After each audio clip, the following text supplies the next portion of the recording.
இருக்கட்டும் மிக்ஸ்டு அது கிடக்கட்டு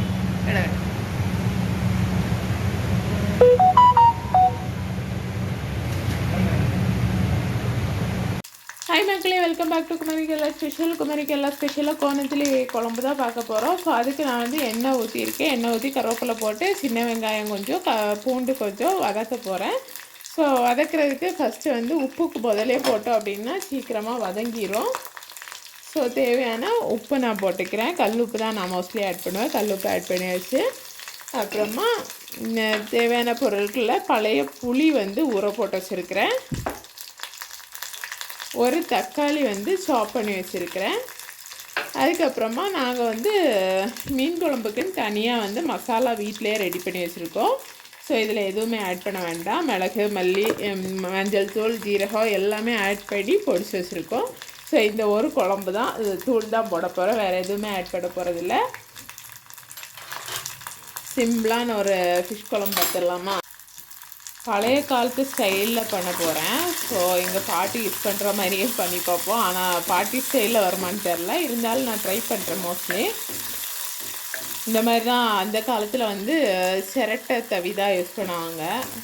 ஸோ நானும் அதே மாதிரி எடுத்திருக்கேன். இந்த சில படத்துலலாம் சொல்லுவாங்கள்ல, அந்த மாதிரி பண்ணல, ஆனால் இதே மாதிரி பண்ணால் வரும்னு நம்பிக்கை அப்படிங்கிற மாதிரி.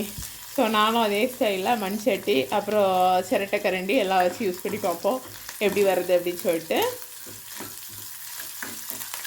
வெங்காயம் பூண்டு நல்லா கொஞ்சம் வதங்கினோடனே தக்காளி ஆட் பண்ணிக்கலாம்.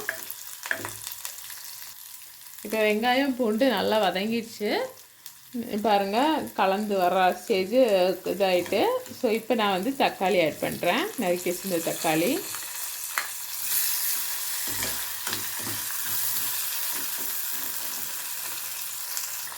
தக்காளி நல்லா குக்காகி வரட்டும். நான் அது வரைக்கும் லேசாக ஹாஃபாக மூடி வச்சு ஒரு 2 நிமிஷம் கழித்து ஓப்பன் பண்ணி பார்த்துடலாம்.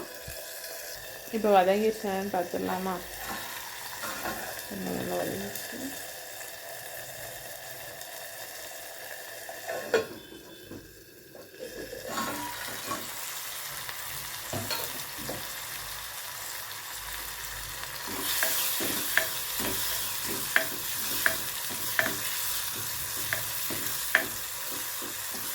இன்னும் கொஞ்சம் தக்காளி வந்துடுச்சுன்னா நல்லாயிருக்கும். நல்லா கூட கொஞ்சம் மசிட்டோம் தக்காளி.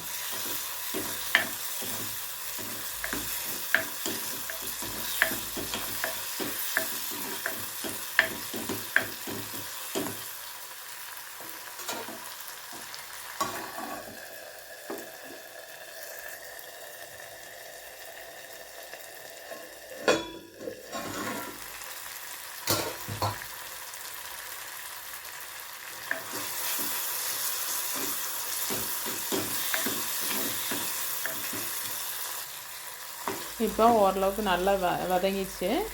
இப்போ வந்து என்ன பண்ண போகிறோம் அப்படின்னா புளி தண்ணி ஆட் பண்ண போகிறோம். இந்த புளி தண்ணியிலே கூட கொஞ்சம் வேகட்டும். நல்லா பிசைஞ்சிட்டு புளியோட பாகங்கள் இல்லாத மாதிரி வடித்து ஊற்றிட வேண்டியதான்.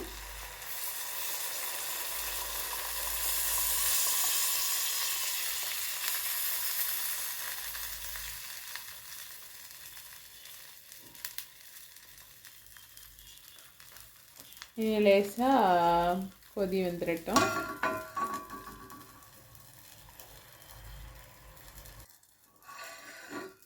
இப்போ கொஞ்சம் கொதி வந்ததுக்கப்புறமா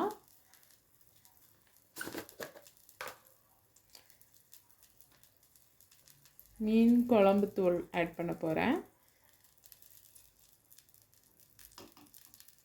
1 ஸ்பூன் ஆட் பண்ணியிருக்கிறேன்.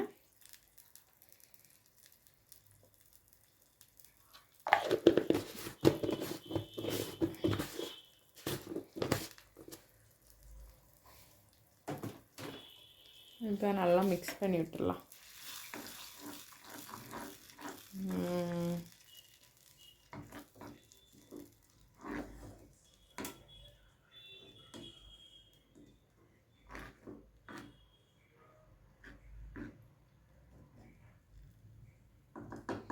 பார்க்குறதுக்கு அழகாக இருக்குது பாருங்கள்.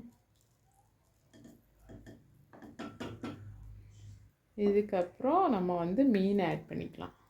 ஏன்னா சைடு கொதிச்சிடுச்சு. ஏன்னா ஒரு நிமிஷம் அப்படியே லேசாக மூடி வச்சுக்கலாம். இப்போ ஒரு நிமிஷம் ஆகிட்டு நல்லா கொதி வந்துச்சு. நீட் பண்ணி வச்சுருந்து மீன் எடுத்து உள்ளே போட போகிறேன். இதுதான் கோணத்திலே.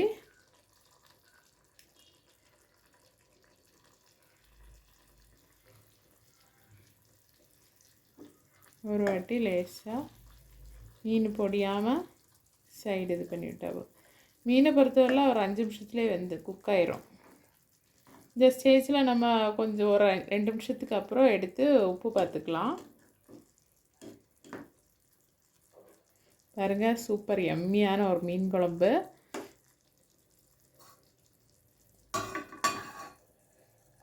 இப்போது மீன் உப்பு பார்த்து இறக்கிற வேண்டியதுதான்.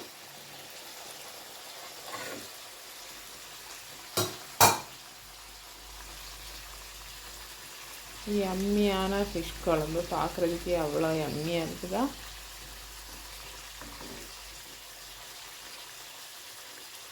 இப்போ மீன் நல்லா பொழந்து வந்துட்டு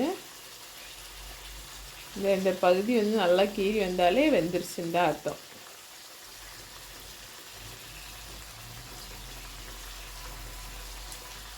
புளிப்பு உப்பு எல்லாமே கரெக்டான அளவில் இருக்குது.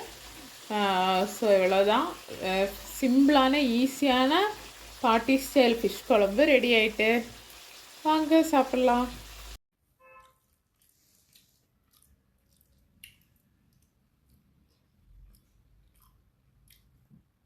நல்லா இருக்குன்னு ஒப்பதிக்கும்.